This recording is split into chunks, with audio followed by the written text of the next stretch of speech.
Hi there, and welcome back to Haunting Vales. Tonight's story begins with a drawing. A simple sketch made by a child who claimed he saw things before they happened. When a local man was found dead in the very scene the boy had drawn days earlier, the villagers called it a miracle or a curse.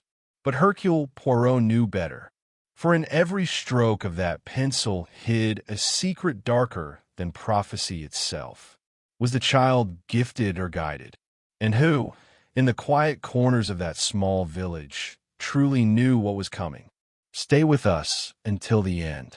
And if you love mysteries where innocence hides the most terrifying truth, don't forget to like, share, and subscribe to Haunting Vales. Chapter 1. The Picture in the Rain. The rain came down hard that morning, drumming against the roof of the small countryside cottage as if the sky itself were trying to warn the world of something terrible.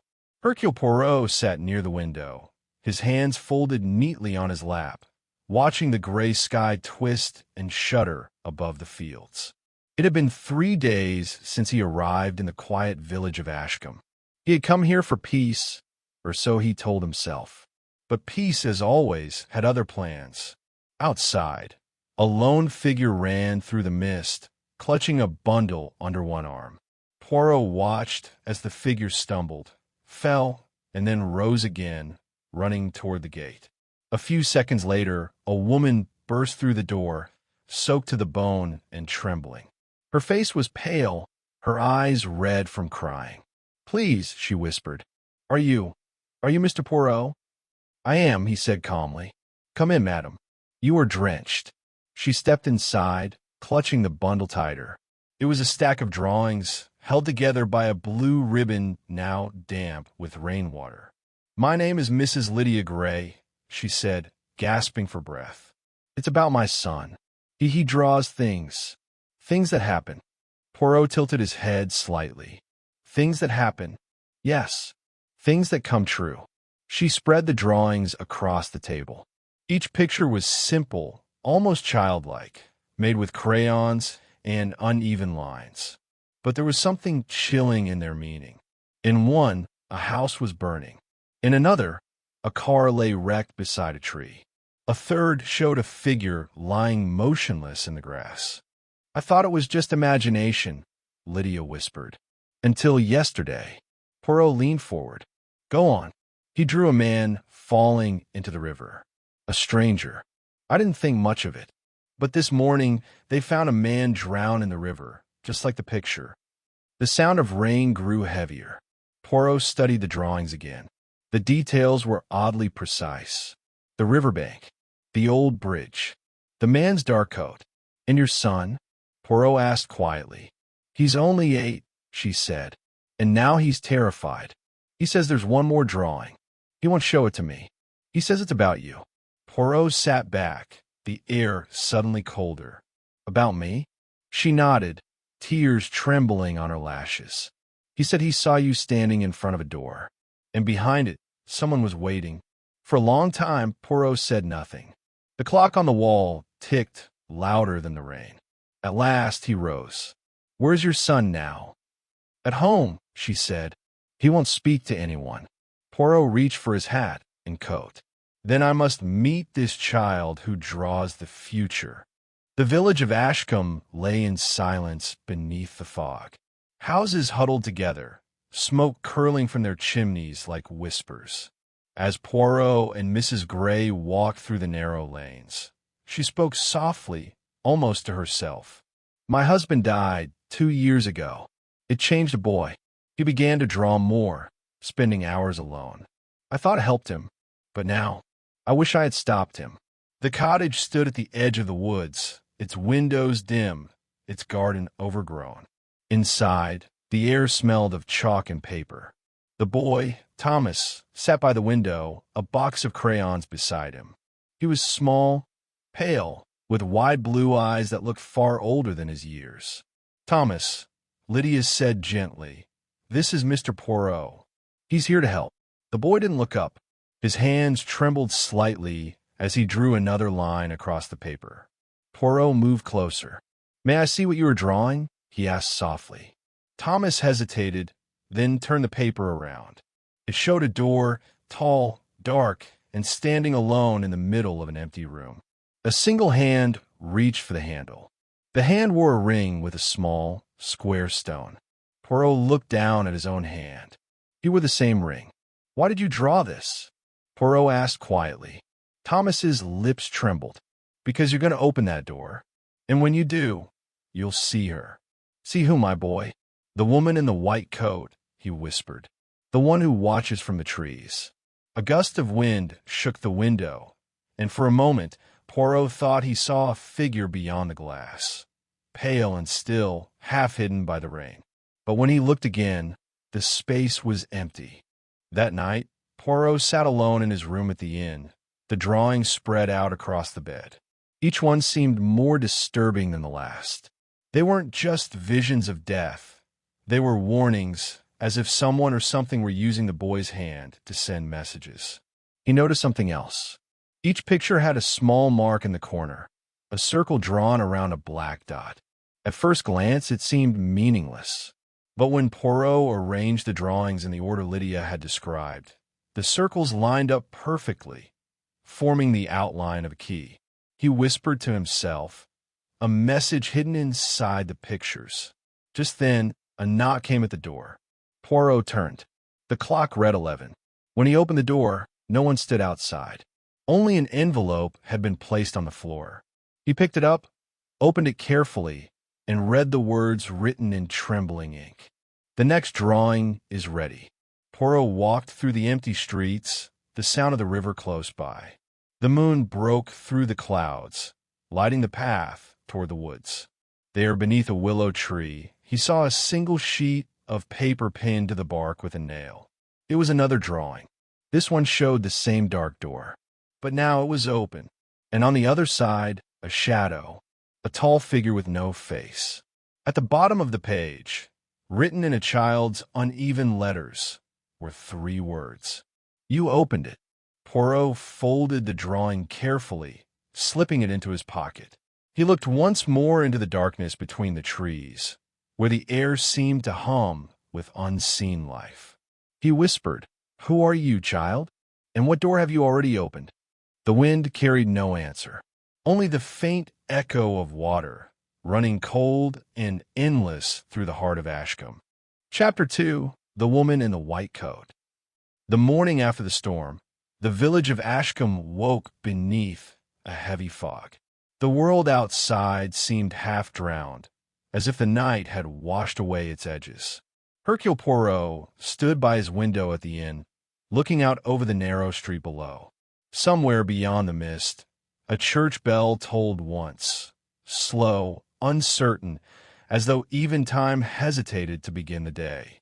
On the small table beside him lay the drawing he had found in the woods, the open door, the faceless figure, the words, "You opened it." He turned it over in his hands, tracing the faint marks where the child's pencil had pressed deep into the paper. He spoke softly to himself. The door may not be real, but what it leads to most certainly is. There was a knock on the door. Poirot turned. The innkeeper, a timid man named Carter, stood in the doorway with a nervous smile. "Begging your pardon, sir," Carter said, "but Mrs. Gray sent a message. She says the boy is worse this morning. Keeps talking in his sleep. And there's something else." Poirot's eyes narrowed slightly. "What's something else, Mr. Carter?" Carter swallowed hard. "She says there was someone in her garden last night, standing by the hedge. A woman, she thinks, dressed all in white." Poirot said nothing for a long moment. Then he took his hat from the hook and slipped on his coat. "Thank you, Mr. Carter. I will visit her at once." The path to the gray cottage was lined with wet leaves and the faint smell of smoke from morning fires. As Poirot approached, he noticed the garden gate was open, swinging lightly in the breeze. Mrs. Gray met him at the door, her face pale and drawn. "She was here," she whispered. "I saw her from the upstairs window. A woman, just standing by the hedge. When I called out, she vanished." But Thomas was already awake. He was crying. Poirot followed her inside. The boy sat on the floor beside his desk, surrounded by crumpled sheets of paper. His small hands were smudged with graphite, his eyes wide and hollow. "Thomas," Poirot said gently, crouching beside him. "You saw her too?" The boy nodded slowly. "She was watching. She doesn't move like other people. She just stands there." Poirot spoke quietly. "And do you know who she is?" Thomas shook his head. "No, but she want me to finish the drawings." Poirot looked at the scattered papers. On one of them, he saw an unfinished image, a man standing beside a tall stone cross. The man's face was only half drawn, but the outline of the ring on his hand was unmistakable. "Thomas," Poirot asked softly, "why does she want you to draw me?" The boy's voice was barely a whisper. "Because you're the only one who can stop her." A cold silence filled the room. Poirot felt the faintest tremor beneath his skin, a sense that something unseen was moving around them, pressing closer. Later that day, Poirot visited the constable of Ashcombe, a broad man named Harris who greeted him with suspicion. "Drawing?" Harris muttered. "Sounds like nonsense to me. Kids imagine all sorts of things." "Imagination is one thing," Poirot replied, "but prediction is quite another." He placed one of the child's pictures on the desk. "This shows the drowning from yesterday. The bridge, the coat, even the position of the body. Every detail matches the truth." Harris frowned but said nothing. Poirot leaned closer. "There is something in this village, constable, something that watches and whispers through that child. We must find it before another death occurs." Harris crossed his arms. "And where would you have me start, Mr. Poirot?" "Chasing ghosts." Poirot looked him in the eye. "Start with the river, and the woman seen near it last night." That evening, as the fog deepened, Poirot returned to the gray cottage. The boy had fallen asleep at last, but his rest was troubled, his lips moving soundlessly as if repeating words he did not understand. Lydia sat in a chair by his bed, clutching his hand. "He keeps saying the same thing," she whispered. "Something about a key in a door." Poirot's gaze drifted to the window. Beyond the glass, the woods stood dark and quiet, but he felt, rather than saw, a flicker of movement between the trees. He rose quietly and stepped outside. The air was thick with the smell of wet earth and rain.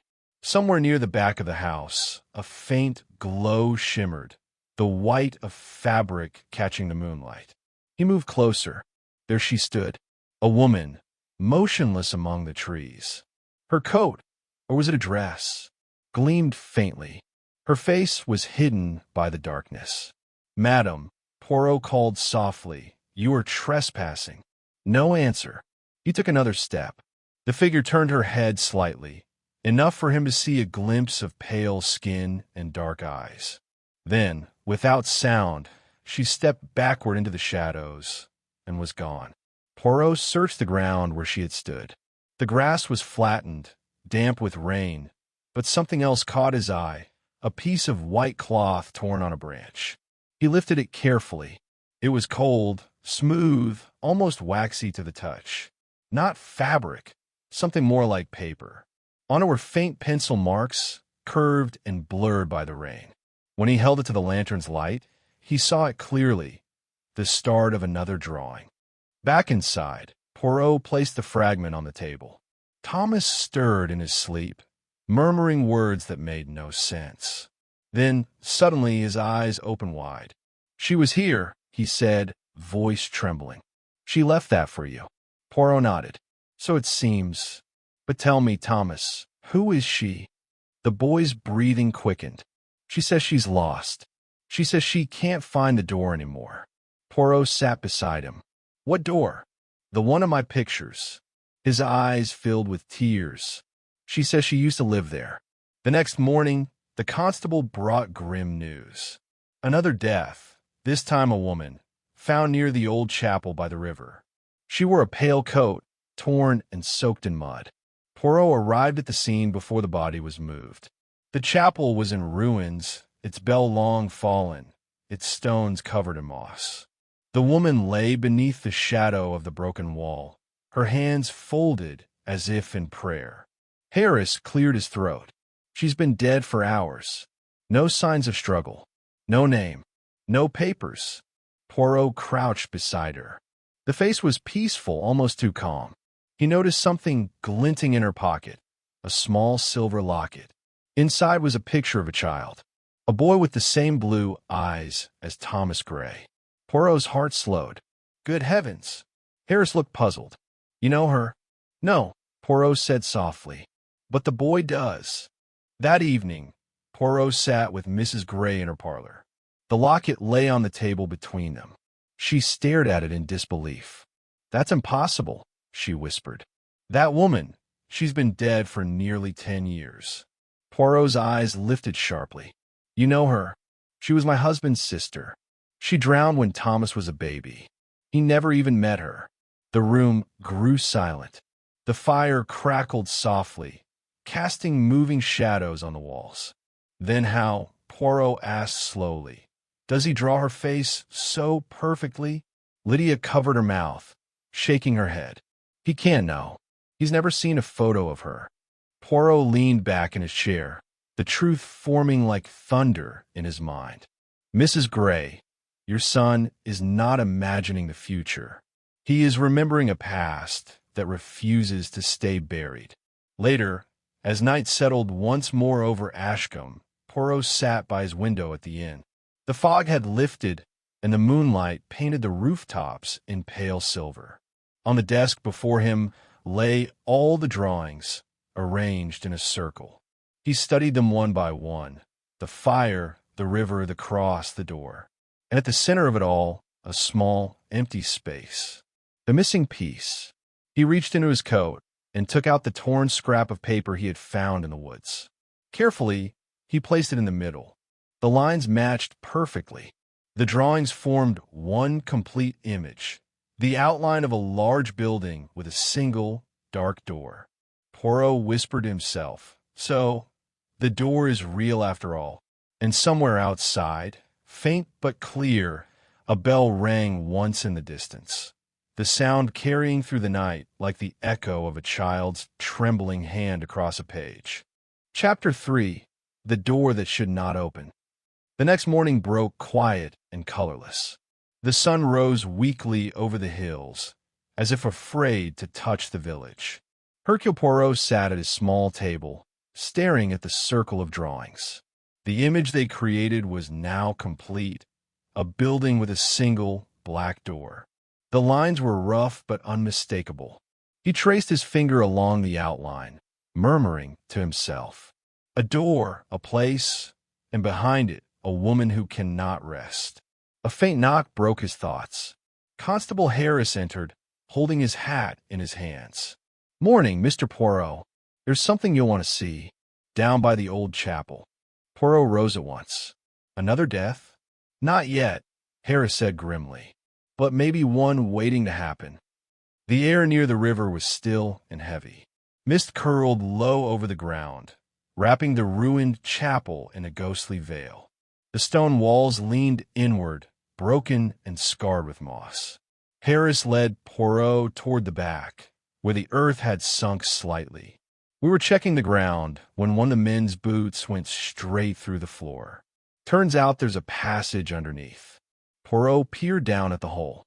A narrow tunnel descended into darkness, lined with crumbling brick and wet soil.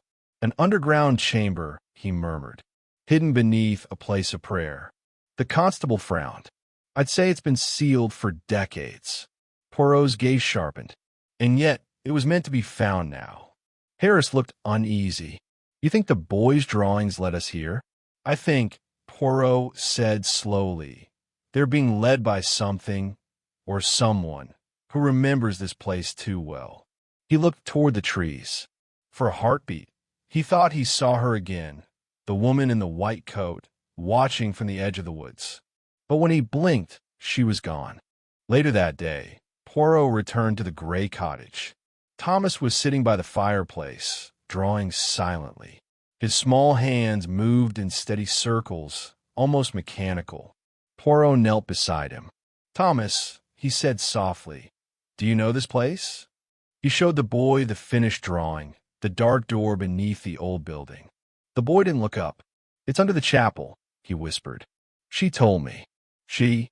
Poirot pressed gently. "The lady in white." "And what did she tell you?" Thomas's voice dropped lower, trembling.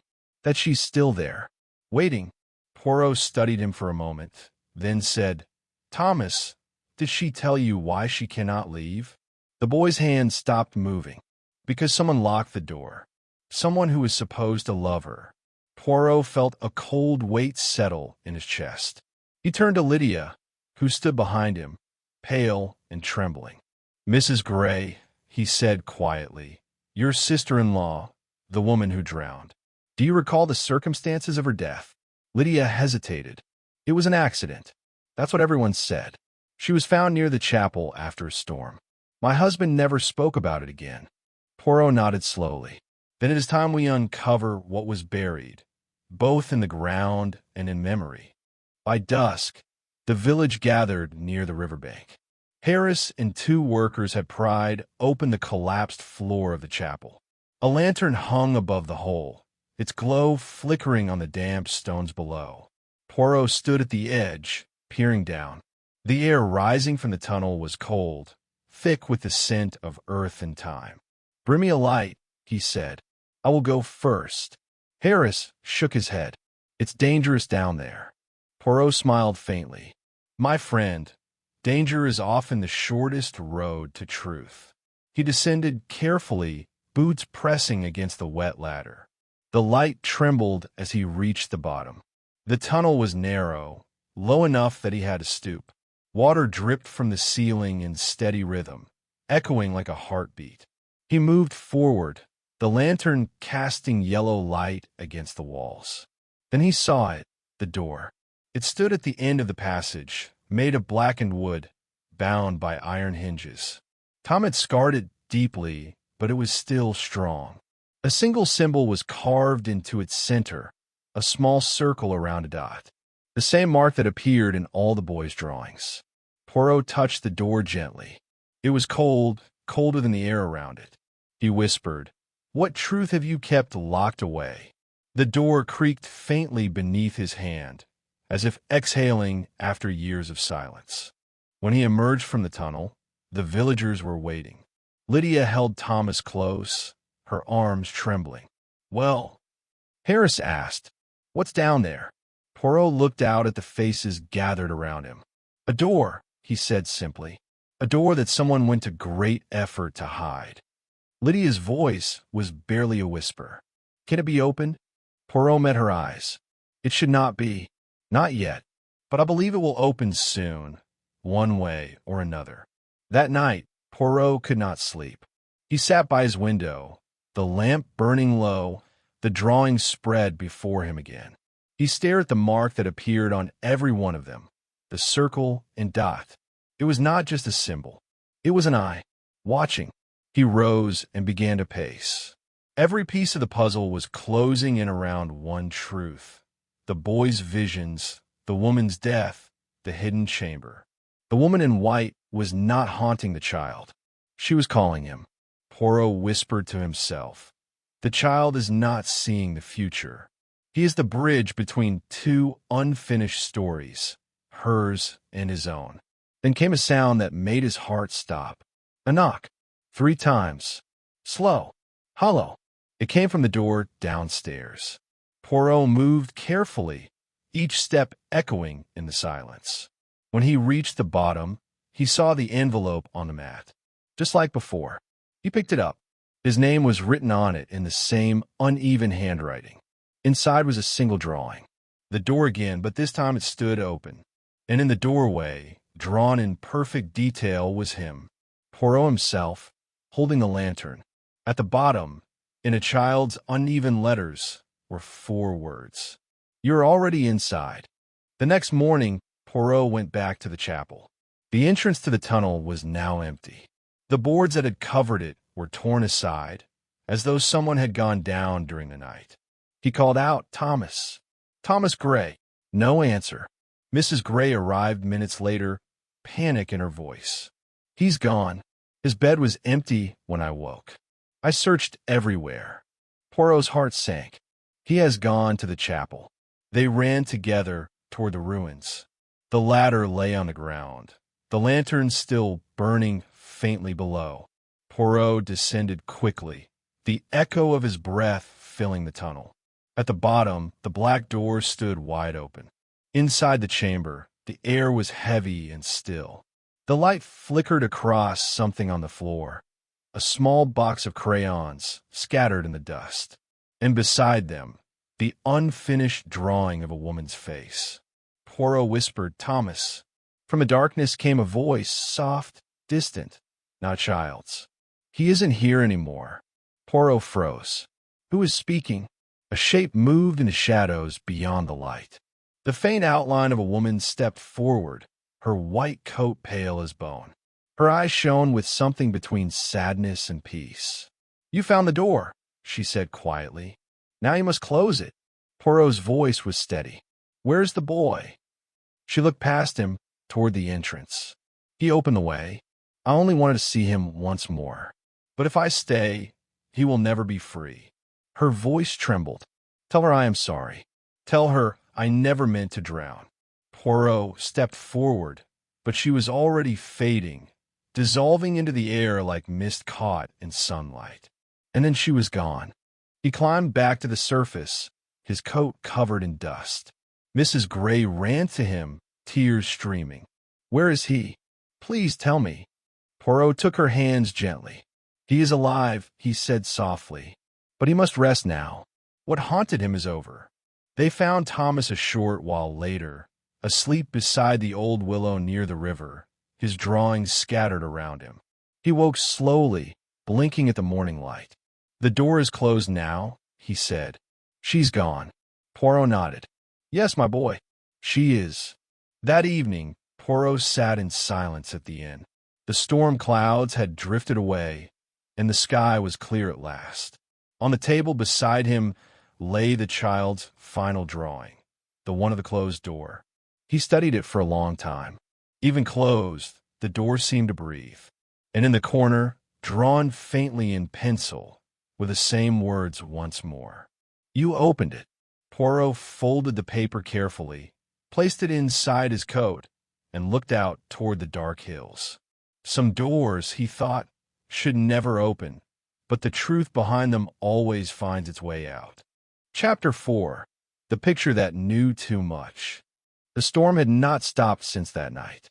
The wind clawed at the windows of the little schoolhouse, and the rain fell in sheets that turned the street into rivers of mud. Poirot stood by the blackboard, hat in hand, his eyes resting on the drawings pinned along the wall. He had looked at them 100 times before, but now, with the light flickering from the storm outside, they seemed alive, whispering secrets he had only begun to understand. Andrew sat silently beside him, his voice low. "She's safe, isn't she?" The child. Poirot turned. "Safe, yes, for now. But what is safety when the future is still being written by a hand that cannot stop?" He walked closer to one of the drawings, the one that had haunted him from the start. The little church, the rain, the shadowed figure standing by a grave. Only now did Poirot notice something he had missed before. A second figure, small, faint, almost erased, standing behind the first. He took the drawing down and studied it under the lamplight. It was not just a picture of death, he murmured. It was a confession. The door opened. Mrs. Allerton, pale and trembling, stepped inside. "Mr. Poirot, it's happened again. A new picture. It was on my desk this morning. I don't know how." Poirot took the folded paper from her hands. He opened it carefully as if touching a living thing. The drawing showed a man lying face down near a window, the same window Poirot now stood beside. And in the upper corner, a clock read 8:17. Poirot checked his watch. 8:04. The storm thundered overhead, shaking the walls. Andrew stepped forward. Who was it supposed to be this time? Poirot's eyes did not leave the paper. "Look closely, my friend." Andrew leaned in. The small, steady lines of the face, the mustache, the neat suit, all unmistakable. His voice broke. "It's you." Poirot nodded slowly. "Yes. The child has drawn my death." The minutes crawled. The sound of the clock filled the room, louder with every tick. Poirot stood in the center, calm but deeply still. "Call the constable," he said softly. "Tell him to wait outside. No one enters until I say." Mrs. Allerton rushed out, tears in her eyes. The child, little Emma, remained in her corner, clutching her crayons. She was silent, her face pale as paper. "Emma," Poirot said gently, kneeling beside her, "do you know why you drew this picture?" She shook her head. "It's just what I see when I close my eyes." "What do you see now?" he asked. The girl hesitated. "A man standing behind you." Andrew's breath caught. "Poirot." The detective turned sharply. A dark shadow moved near the doorway, the outline of a man holding something that glinted in the lightning. Poirot spoke calmly. "You are late, Mr. Graves." The schoolteacher stepped into the light. His face was hollow, his eyes wild. "You couldn't stop it, Poirot. It was already written." He raised the knife.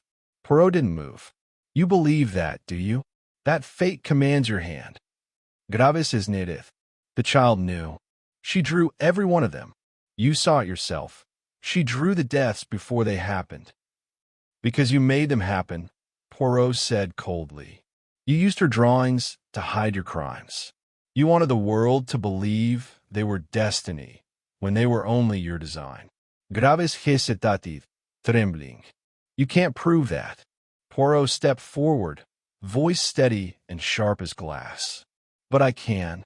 Each murder, each image, the placement, the detail. Only someone who stood there could know." The girl drew what she was told to draw. "You took her gift and turned it into your mask." Graves' hand shook. "She told me things, Poirot, things no child should know."